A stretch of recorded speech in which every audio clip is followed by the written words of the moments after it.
Hi guys. सो आज का जो हमारा सेशन है वो कैप का सेशन है। अब इसमें हमें कुछ बेसिक सी बात करनी है। इनको मैं कंफ्यूजिंग वर्ड्स भी बोल सकता हूँ, इनको मैं होमोफोन्स भी बोल सकता हूँ। अब होता क्या है, जब मैं स्पॉटिंग एरर्स की बात करता हूँ तो एग्ज़ाम्स में जब स्पॉटिंग एरर्स में हम बोलते हैं कि इसकी तो स्पेलिंग गलत लिखी हुई है, स्पेलिंग की एरर है।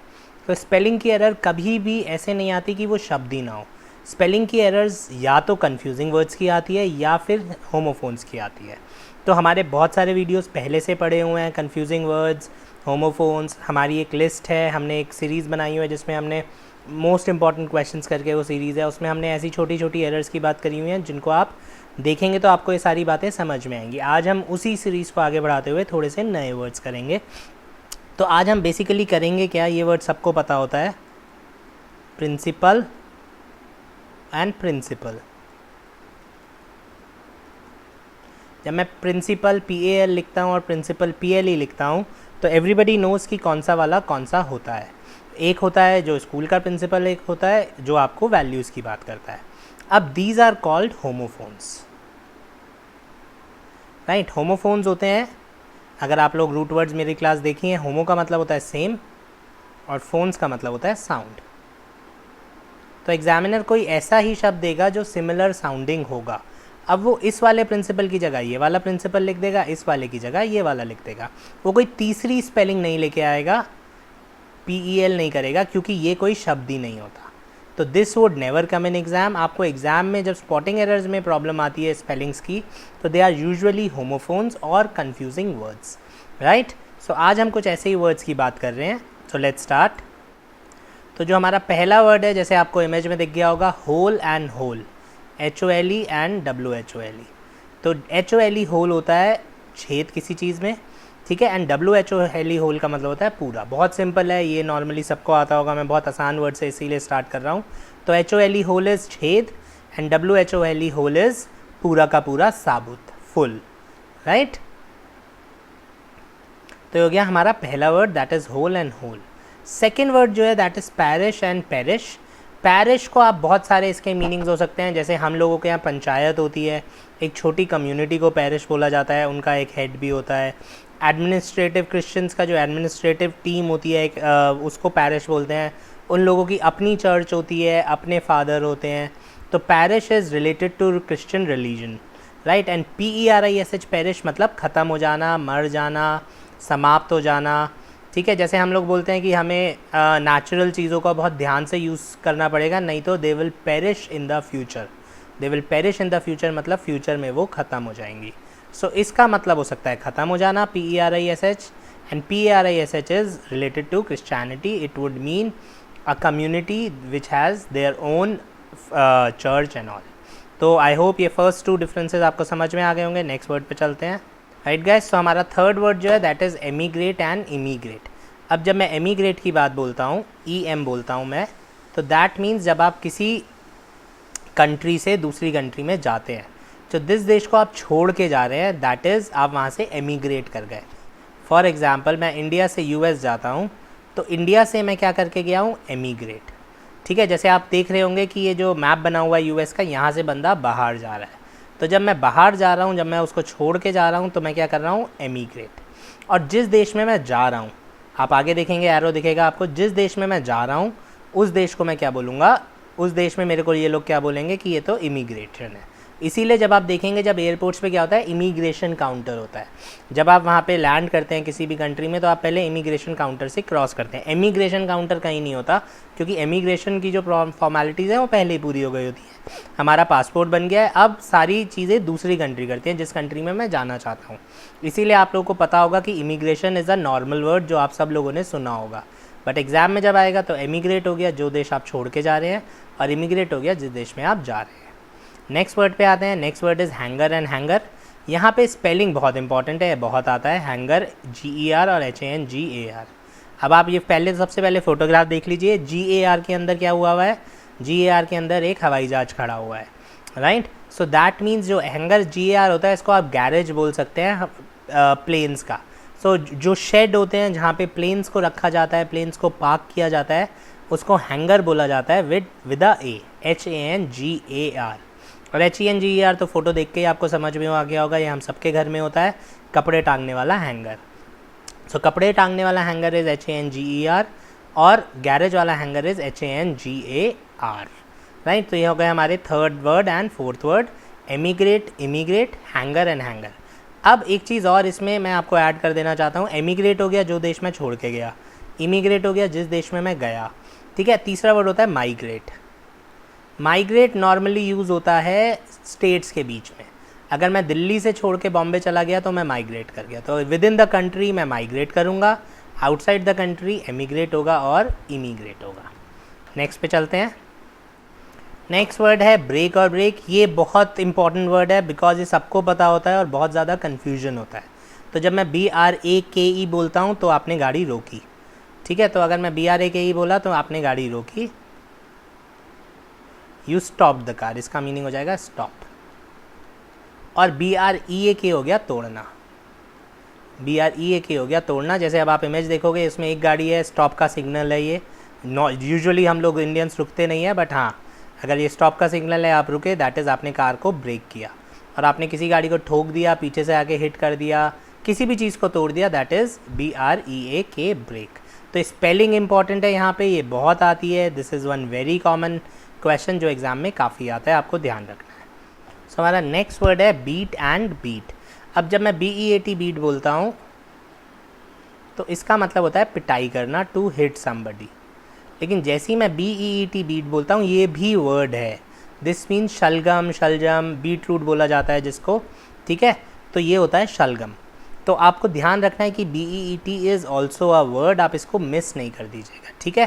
तो BEET हो गया खाने वाली सब्जी और BEAT हो गया पिटाई। नेक्स्ट चीज़ हमें जो बात रखनी है, BEAT का पास्ट भी BEAT होता है, बीट, बीट और बीटन। तो ये हमारे को ध्यान रखना होता है कि beat, beat and beaten is the past of beat, right guys. तो नेक्स्ट चलते हैं। नेक्स्ट वर्ड जो है ये अभी रिसेंटली आया था, मैं गारंटी देता हूँ कि बहुत सारों को नहीं पता होगा, कॉन्टिनेंट्स, ठीक है। अब इसको जब मैं बोलता हूँ, अब ये कॉन्टिनेंट्स और कॉन्टिनेंट्स केवल टी का फ़र्क है, इसलिए इंपॉर्टेंट है। कॉन्टिनेंट्स आप सब लोगों को पता है, कॉन्टिनेंट्स के साथ शुरू करते हैं। कॉन्टिनेंट्स होता है अलग अलग कॉन्टिनेंट्स। इंडिया में, वर्ल्ड में कितने कॉन्टिनेंट्स हैं? Asia, Europe, Africa, North America, South America, Australia and Antarctica, they are called continents. जैसे ही मैं कॉन्टिनेंट्स पे आ जाता हूँ, दिस इज़ बेसिकली जब आप अपने बाउल मूवमेंट्स क्या होते हैं, जब आपको से यू फील लाइक कि आपको टॉयलेट जाना है बहुत जल्दी, तो जो आप अपने बाउल मूवमेंट्स को कंट्रोल करते हैं, that is called continence, CE। आपको टॉयलेट जाना है, आपको टॉयलेट नहीं मिल रहा है, you have to work those muscles of yours, समझ रहे होंगे आप सब लोग। तो जब मैं उसको कंट्रोल करता हूँ, that word is called continence. आप देखेंगे तो बंदा क्या कर रहा है, आपको इमेज में भी दिखेगा, he is trying to control his bowel movements. Bowel movements is आपके पेट के मूवमेंट्स, टॉयलेट आना एंड वो सब काम, राइट। सो हमारा नेक्स्ट वर्ड है heard, HERD and HERD। HERD heard जो होता है, ये होता है हियर का third form, hear, heard and heard. Second and third form is, past tense of hear is heard. अब जैसे आपको दिख रहा होगा कि एक आदमी यहाँ बैठा हुआ है, गाना बजा रहा है and people are listening to him, so that is heard, ठीक है। जब मैं HERD हर्ड बोलता हूँ तो HERD heard means group of people, इसीलिए हमने आदमी गायब कर दिया, केवल आपको ग्रुप दिखाया जा रहा है, तो that is called heard, it's a group. अब अगर मैं कोरोना वायरस की बात करूं तो अगर आप लोग अखबार पढ़ते हैं तो you guys would have heard this word, herd immunity. Herd immunity क्या है? बहुत सारी कंट्रीज़ इस बारे में बात कर रही हैं कि ग्रेजुअली एक बार जब सबको कोरोना हो जाएगा और हमारे अंदर एंटीबॉडीज़ आ जाएंगी तो ऑटोमेटिकली कोरोना वायरस जो है वो लेस इफ़ेक्टिव हो जाएगा, वो हमारे को इफ़ेक्ट करना कम कर देगा। क्यों? क्योंकि 80% 90% लोगों के अंदर पहले से ही एंटीबॉडीज़ होंगी जिससे कि वो कोरोना वायरस से लड़ सकते हैं। तो हर्ड इम्यूनिटी क्या होता है कि पूरे के पूरे ग्रुप पे उस चीज़ की इम्यूनिटी है, तो अब वायरस हमको इम्पैक्ट नहीं कर पाएगा। So this is a way of fighting virus, जो कि बहुत सारी कंट्रीज़ इस बारे में बात कर रही हैं। तो heard is group, herd immunity is group immunity, की पूरे के पूरे ग्रुप को इम्यूनिटी मिल गई पर्टिकुलर वायरस से। नेक्स्ट चलते हैं टिक एंड टिक। अब TIC के टिक जो होता है, आप लोगों के में जितने लोगों के यहाँ कुत्ते पाले हुए हैं आप लोगों ने, कुत्तों को हो जाती हैं टिक्स, आप कुत्तों का टिक कॉलर आता है, ठीक है। तो जो चीचड़ी बोलते हैं कुछ लोग, जो कुत्तों के अंदर जो इंसेक्ट होता है उस इंसेक्ट का नाम होता है टिक, ठीक है। जो कुत्तों की स्किन पे, बालों में जो कीड़े हो जाते हैं, जैसे हम लोगों के सर में जू हो जाती हैं, जूओं को भी वही लीस बोलते हैं, बट कुत्तों वाली को टिक्स बोलते हैं। आई थिंक जूओं को आप एक बार चेक कर सकते हैं, बट इट्स एन इंसेक्ट जो बालों में रहता है। एंड TIC टिक होता है ट्विच, TWITCH, ये इसका सिनोनियम है। अब कुछ लोगों को जैसे आँख फड़कने लगती है कुछ लोगों की, तो आँख क्या हो रही है, ट्विच हो रही है।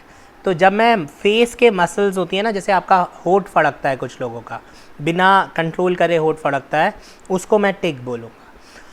ठीक है, होठ ऊपर जाता है आँख की तरफ, बीच बीच में बोलते वक्त जाता है कुछ लोगों का। जब आप नर्वस होते हैं तब आपकी नाक और आपकी जो मसल्स जब अपने आप रिएक्ट करने लगती हैं, दैट इज़ कॉल्ड टिक, जब हम फेशियल मसल्स की बात करते हैं। आँख फड़कना could be one of that examples. So tick हो गया जैसे मैं आँख फड़कने की बात कर रहा हूँ, और TIC के टिक हो गया जब मैं कीड़ों की बात कर रहा हूँ। लास्ट वर्ड ये COMPLEMENT, बहुत सारे बच्चे कन्फ्यूज़ होते हैं। कॉम्प्लीमेंट का मतलब होता है PLEMENT, एक दूसरे का साथ देना।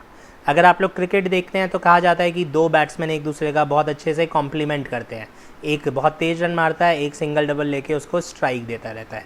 जैसे आप यहाँ पे देखेंगे तो इस लड़की की ड्रेस आप देखिए, इसकी ड्रेस भी कपड़ों सेम है और इसका बैग भी सेम है।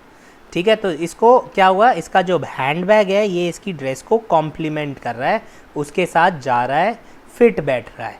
तो कॉम्प्लीमेंट हो गया जब आप एक दूसरे को फिट करते हैं। जब आप लोग अपना ड्राइंग रूम बनाते हैं, आपने मान लीजिए ब्राउन सोफ़ा है, तो आप पर्दे किस कलर के लाते हैं? पर्दे लाल रंग के या पीले रंग के नहीं लाते, आप लोग मैचिंग पर्दे लाते हैं।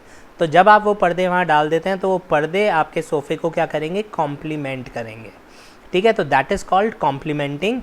जब मैं एक दूसरे का पर्टिकुलर साथ निभाता हूँ, मैं उसके साथ बहुत अच्छे से जाता हूँ।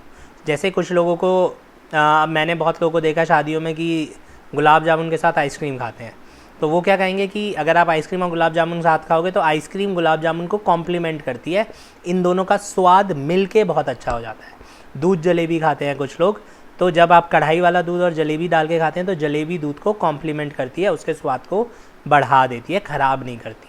अगर मैं दूध में नमक डाल दूंगा तो नमक दूध को कॉम्प्लीमेंट नहीं करेगा क्योंकि उसका स्वाद ख़राब हो जाएगा।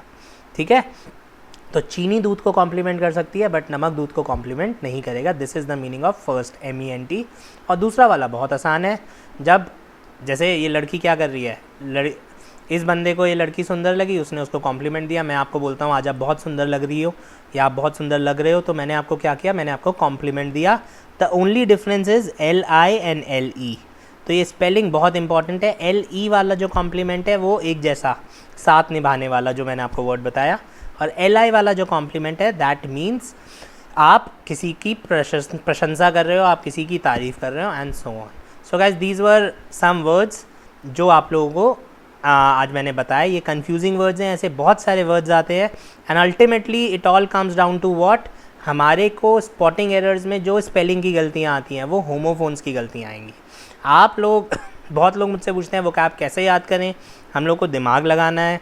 अब आप होमोफोन्स की लिस्ट याद करिए, वर्ड्स आपको पहले से पता होंगे कि आपको केवल स्पेलिंग ध्यान रखनी है, और अगर एग्जाम्स में क्वेश्चन आएगा स्पेलिंग्स का तो 110% होमोफोन्स या सिमिलर साउंडिंग वर्ड्स का आएगा और कुछ नहीं आएगा, बिकॉज गलत स्पेलिंग कभी भी स्पॉटिंग एरर्स में नहीं आ सकती। Thank you guys, I hope clear हो गया होगा। Thanks for watching the video. If you found this video helpful, press the like button, subscribe to our channel and ring that bell icon so that you can get notified every time we upload a new lesson.